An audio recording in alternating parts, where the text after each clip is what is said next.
Welcome back to the Bob Fu Report, where we bring you stories from the front lines in China regarding religious freedom, human rights, and rule of law.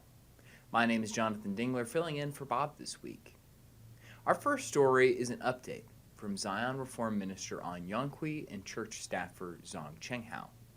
Viewers will remember that these two were charged with crossing the border illegally for attending a gospel conference back in 2020.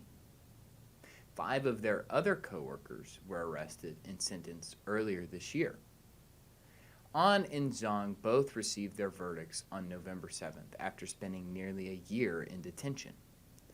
An was sentenced to 1 year and a fine equivalent to almost $700, and Zhang was sentenced to a year and a fine over $500.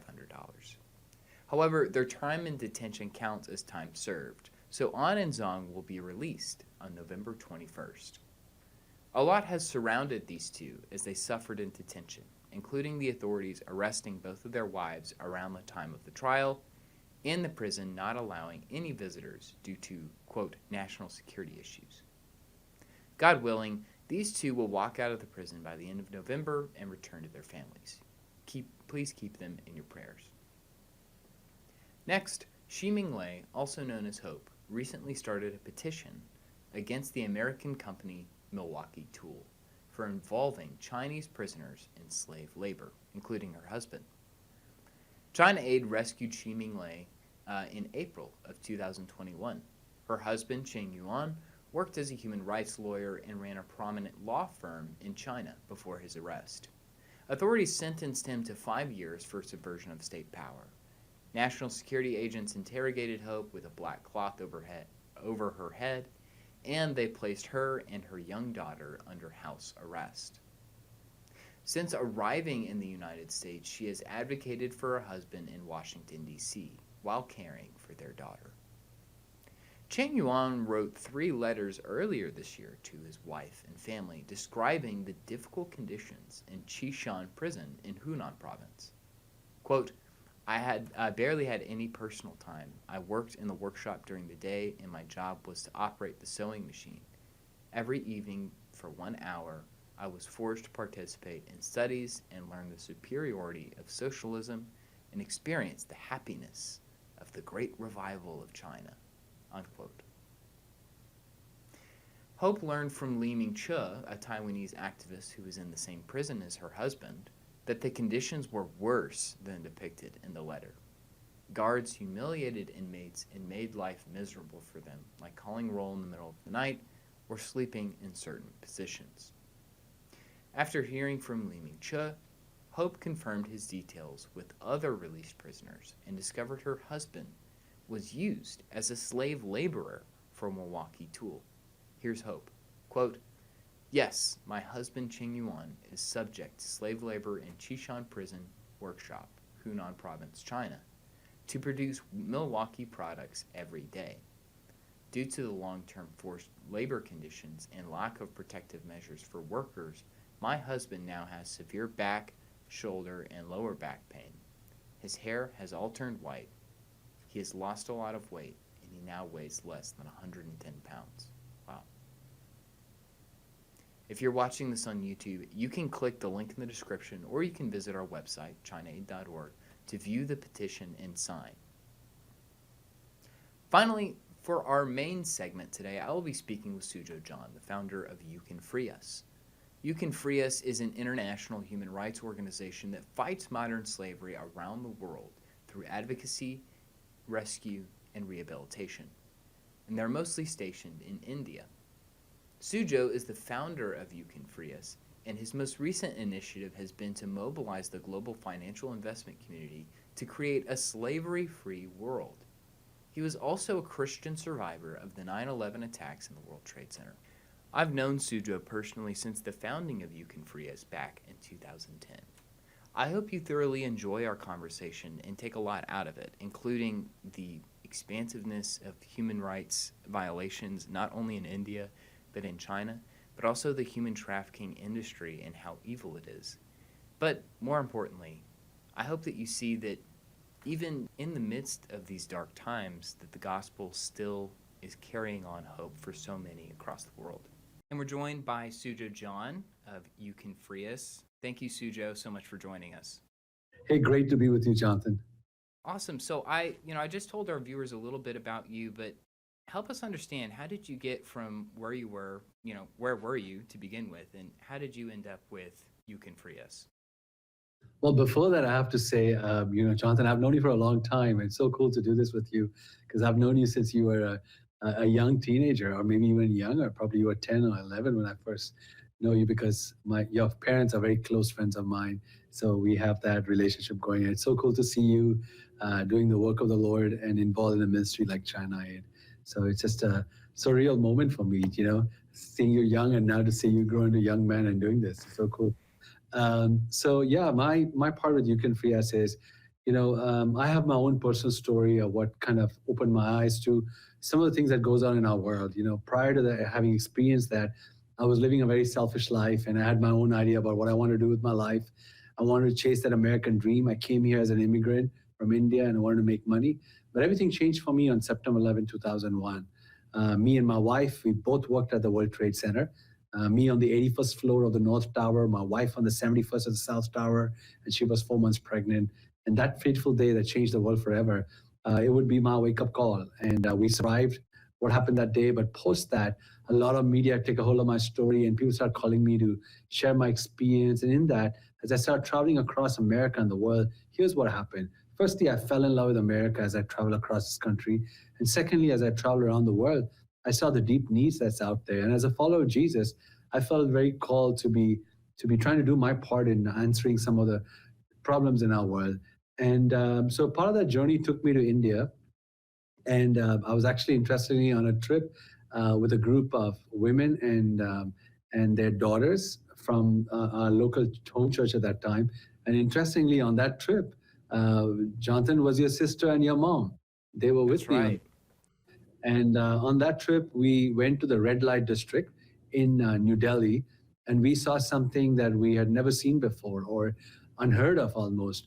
We saw women kept in cells and cages, and we heard the stories of what these women go through, that they are forced to see 30 to 40 men every single night, and their bodies are sold for $1.50. And the fact that most of them will not make it past their 45th birthday because of the trauma that their body goes through. And when I stood there as a man, I felt horrible that men put these women in, through this. But beyond that, it was just hard to imagine that human beings have to go through that. So as I stood there saying, God, why am I here? What am I supposed to do? Is this something that I'm just supposed to see, or is there something deeper than this? I hear God speak to me. I felt the Lord speak to me saying, I have physically rescued you, and I have spiritually rescued you, and I want you to get busy, rescuing these women. I always share this when I speak. I say, when you walk through this journey of life, there are things that you will just see with your physical eyes, and you see that, and some of that may connect with your heart, some may not, and then you move on. But at times, God will show you some things not just with your spiritual eye, with your physical eyes, but He'll show you something with your spiritual eyes. At that moment, He's shown you something because He wants you to be part of His plan to bring a solution to that evil. So you are called to be the hands and feet of Jesus. So I was always aware of that. So in that moment, I'm like, okay, I'm seeing this for a reason.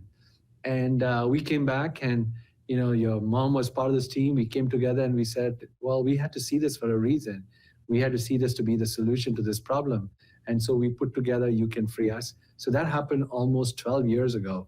And looking back, it's been hundreds of women and children lives that we've been able to rescue in Europe and India, in different parts of the world, and shine a light on one of the darkest evils of our times. Most people know it as human trafficking, but I like to call it modern slavery, because when you look at the progression of human society and how much advancement we've made, this is an evil that continues to go on in almost every nation around the world. And when we started this in 12 years ago, the problem of modern slavery was kind of unheard of in America. And when people were made aware of what was going on, people would say, well, too bad this is happening in other parts of the world. But now in 2022, this is happening in our backyard. This is happening in the borders, America's border with Mexico. This is happening in almost every major and small city across America. where even American young men and women are being trafficked. So when you look at the problems that the world faces, social issues, modern slavery happens to be one of the largest evils of our times. Mm, that's for sure. When thinking about modern slavery, human trafficking, in any part, I'm sure to you it must feel like that story about the starfish on the beach. Do you feel like you're just throwing back starfish, but there's so many left on the beach that you can't save? Great, Jonathan. In fact, that story of that starfish ends with the fact with that child saying, throwing one back into the water and said, "Look, I made a difference in the life of one." And so when you deal with a problem so big, that is probably the only way you can look at it. You're called to one, go make a difference in the life of one. And then there can be that multiplication effect, right? As you empower more people and as you grow, more and more people will get busy in this. And fighting an evil like this takes a lot of people. It takes a whole ecosystem for people to come together. So in these last 12 years, that's what we've been able to do. We have donors, and we have a lot of donors in Midland. When they give, their giving goes towards bringing hope and restoration. We have staff, we have our leadership team, including your mom, that will chart out the vision for the organization. But beyond that, we have to work with the government. We have to work with law enforcement. We have to work with people in technology, trying to look at ways to stem or cut off the trafficking that happens, especially with labor trafficking, where technology can play a role. So different people, almost everyone, is called to do something to affect this big evil called modern slavery. That's right. I like that word you used, empower, and I was curious about this. On your website, it says you kind of have like a three-word mission: advocacy, rescue, and rehabilitation. And so I thought it was interesting that you used the word empower. In our culture, that has its own meaning, right? What do you kind of view that as for these victims? These are women and children, especially young women, who have been robbed of their childhood, who've not experienced a normal childhood that you and I have experienced. In many cases, even their loved ones, their family, were the ones that were the perpetrators who sold them. Poverty being an accelerator for human trafficking or modern slavery. So first you shower on them unconditional love, and that's what they need, which they have not experienced. Secondly, you open up their eyes to the opportunities that they have ahead of them. And what I've seen working with broken people or just human beings, the most amazing part of being a human being is the fact that our life stories are never done in stone unless you die. Till you die, there's always a chance for your life story to be rewritten. So we come alongside with the spiritual direction, with motivation, the resources for them to go back to school, life skills, and so that they can be, in a way, empowered for them to face the real world. Many of them are going back to real society for the very first time. We have girls that we rescued that were kept in dark places for 8 to 9 years, had never seen sunlight. And imagine them taking their place into the world. So part of it is holding their hands. Part of it is also knowing that they might fail again. But if they fail again, they always have a place of hope and love to come back to. So these women become like family for us. Where even when they leave us, they stay with us for almost 2 years. Then they re-enter society by way of, they find work and they find a place to stay, or they are reunited with their families, or they get married. But even after that, they stay in touch with us. Many of them come back very often. They bring their children, and it's amazing to see that. So I think we all have a responsibility. The Bible says, to whom much is given, much is expected. And we have an opportunity, those of us that live in America, we have a great opportunity to help someone who is less privileged, whether it's this side of the border or across the border, the nations of the world. And that is what makes America great. America always looks out for those that are less privileged. America always fights for the underdog. And in America, we are so blessed. So we have an opportunity and also a mandate to help people, whether it's through your giving, your time, or going to help them. It's like, John Maxwell says, beyond just giving fish, how do we help someone catch fish? So it's basically teaching them how to be on their feet so they can, nobody wants a handout, nobody. Right. So if you can just give them an opportunity to succeed in life by way of giving them a life skill, then they will be fine. Right. Well, your organization just does so much in India, but where else are you involved? I saw on your website that you had an operation in Ukraine. What was that about? So yeah, Jonathan, what happened is beginning of the year as the war broke out in Ukraine, I felt very strongly that we are in a unique time in history, that a war has broken out in our times. You know, the war of the magnitude perhaps close to what happened in Europe during the World War, or it looked at that time that this could turn into another world war. And with all of Europe under the shroud of this threat of war, and with people being killed across Ukraine, I challenged our team, and our board said, let's come together. A group of us went into the border nearby Ukraine, including your parents who went with me. And we saw the need in Ukraine, and we felt impressed that we're called to do something. I remember having a conversation with my friends and saying, you know, YouCanFreeUs is called to fight trafficking, and China Aid might be called to fight for people who are persecuted in China. But what is a nonprofit? It's just a tool for us to do God's work. And at times we just get boxed into what our vision is, and we're like, oh, that doesn't fit in our. But there are times where God will move us and shift us beyond what we are comfortable with or what we're used to. And that was a moment for us with Ukraine. And so we went, we saw the need, we identified people that we could work with. And we found three people that we could work with, three partners or three staging points.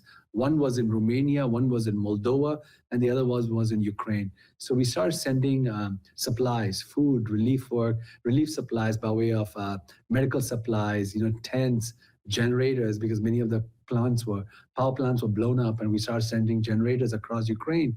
But in the last few months, as we are looking for a way to transition out of our work in Ukraine, for me, this is probably the best part of what we've been doing this year. We've been buying apartments and cars for widows of the war. And these are widows whose husbands were fighting in the war, and they were killed in the war and left behind wives and children. Many of them have young babies, and they have no place to stay, and they're in refugee camps. And it's been fun. Like, you know, like to tell you a story of one couple, one family. The husband goes to war, and they were poor to begin with, and then now I think she has two children. And when we found her, she was living in a refugee camp in one room with 40 other people. Imagine 40 other people. Wow. And from there to now, she has her own apartment where she's living with her two kids. So it's been the joy of our lives to be able to help the people of Ukraine, knowing in a way that this is not just Ukraine's war. This is a war that Ukraine is fighting on behalf of all of Europe, and perhaps even, you know, on our sake, on our behalf. A weak Russia is to America's advantage. You know, and it's been interesting. I've had people call me saying, "Oh, America's spending so much money," and I'm like, you know what? It's just $12 billion that we spend.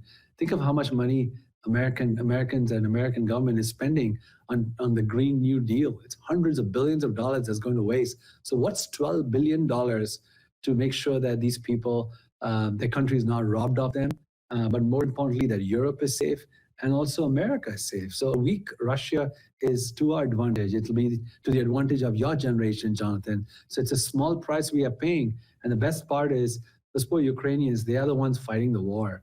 We're just giving them the resources. So I feel it's an easy thing that America should not hold back, because a powerful Russia, it's a rogue country, and it's a great threat to democracy and for people who love freedom around the world. So YouCanFreeUs was presented with a unique opportunity to bring hope to these people, and we will continue to do that. And it's all been possible because of the generosity of people who were moved when they saw the scenes of what was happening in Ukraine. Yeah, I don't know if I can really forget just how connected we are now with the internet, just seeing all those videos of missiles and all that stuff. So I'm just so I was so touched by seeing YouCanFreeUs be there, offering, you know, help where it's needed, you know. So, well, where else? Sorry, go ahead. No, I was saying, you mentioned about social media, internet. It's fascinating. We started talking about 9/11, and my experience that day. You know, that happened in 2001. We're in 2022. The interesting part is back then, no cell phones had cameras on them, and that would be hard for you to grasp that, Jonathan. But you know, we had flip phones and no data on our phones back then. Nobody did. And to now, when a world event happens, you know, if it to be a local traffic accident you know, by your home or your neighborhood, it gets captured by a camera somewhere or someone's recording it, and then we have that access to what's happening around the world. So the world is connected like never before. and also what happens in another part of the world has a unique way of impacting us, right? And this war is only showing that in a deeper way, that if there is a war that's happening halfway around the world, even if you're not fighting the war, it can affect you. It could affect your gas prices. It could affect, inflation. So in amazing ways, the world is truly one global village. So that means we all have a responsibility to help each other out. That's right. And, talking about connection with, what you're saying about cameras being on phones and now how we can be so directly impacted, do you find that in one hand to be really beneficial to your organization, and in one part maybe is not as much because there's so much out there? That's a great point. In a way, I look at the bright side of it. When you talk about modern slavery, it's not the sex trafficking part. It's also a big part. It's also the labor trafficking, right? So I have had conversations with major brands in different parts of the world, and I often shared this with them, the ones that were not doing the due diligence when it comes to checking their supply chains. Let's take a brand, say just brand X without naming any brand. So say brand X has a factory in the Czech Republic, and they're using child labor there, and they are aware of it and they've ignored it. But imagine someone like you're going on a vacation, and you're walking through the streets of Czech Republic, and you spot this factory where children are working, and this is a big established brand. All it takes is for you to take a picture and post it on Instagram or Snapchat or wherever, and it could get viral. And so one picture, that's what I've told these people, one picture can take your own company down, can destroy a brand that you've built for many years. So in that way, the fact that large corporations can be made accountable, it's a cool part, it's a cool thing. There is that fear that they have that, information can, if there's something bad happening, a picture or a video could literally change the brand cycle of any brand that they have. Right. Yeah, I haven't even thought about it that way, but, anybody or any government or any entity is really one picture or video or post away, from, demise or anything. So. Correct, yeah. So I want to pivot a little bit. We just have a little bit of time left. I want to talk about, what do you view as some of this, modern slavery and things like that? How do you view that with the lens of China? Like, what does China and human trafficking look like from your perspective? It is a huge problem in China. The unfortunate part is, because of how close China is, we have very little data coming out of China. That's the one unfortunate part. The State Department has a report that they come out with every year. It's called Trafficking in Persons Report. It highlights every country, what they're doing right about the problem, what's not, what should be done. But with China, the data is always very little. But we all know what's happening in the Xinjiang province with Uyghurs, and the forced labor camps where goods and services are being made. But beyond that, when you talk about modern slavery, it's not just forced labor or forced traffic or forced labor or forced sex trafficking. It's also forced marriages.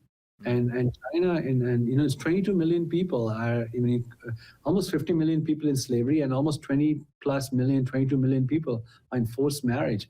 And in China, that is huge. And you know this, Jonathan. Part of the reason is because of China's one-child policy. There's a shortage. The sex ratio is really messed up. There's more men than there's women, and so there are women who are forced to marry men, and that's also slavery. That is a big problem. So China is not very open about allowing nonprofits or other government agencies or the UN to come in and look at what's going on.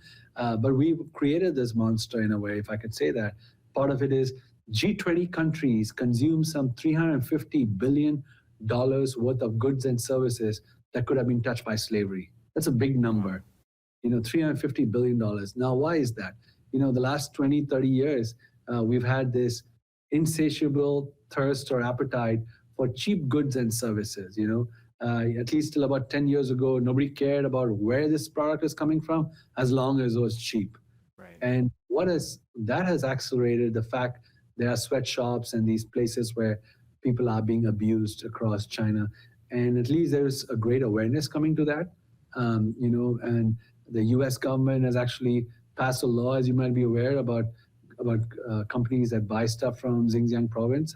But the UK and some other countries are yet to pass that law. So there are still goods and services coming into those places, into parts of America and the European Union countries, which is very unfortunate. So the only thing that we have as a way of leveraging this with China is use our power to say no to Chinese products and to demand that they come clean, and give us right data, give us access into their factories to make sure that the labor is not being exploited, that people are not forced to work there.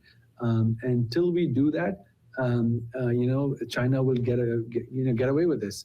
In fact, the only way we will be able to do that is if there'll be a consensus in America where people will be okay to pay a few more bucks, and maybe some of these goods and services can be made here in America instead of being manufactured overseas. It might cost you some more money, but you can make sure that when you do that, the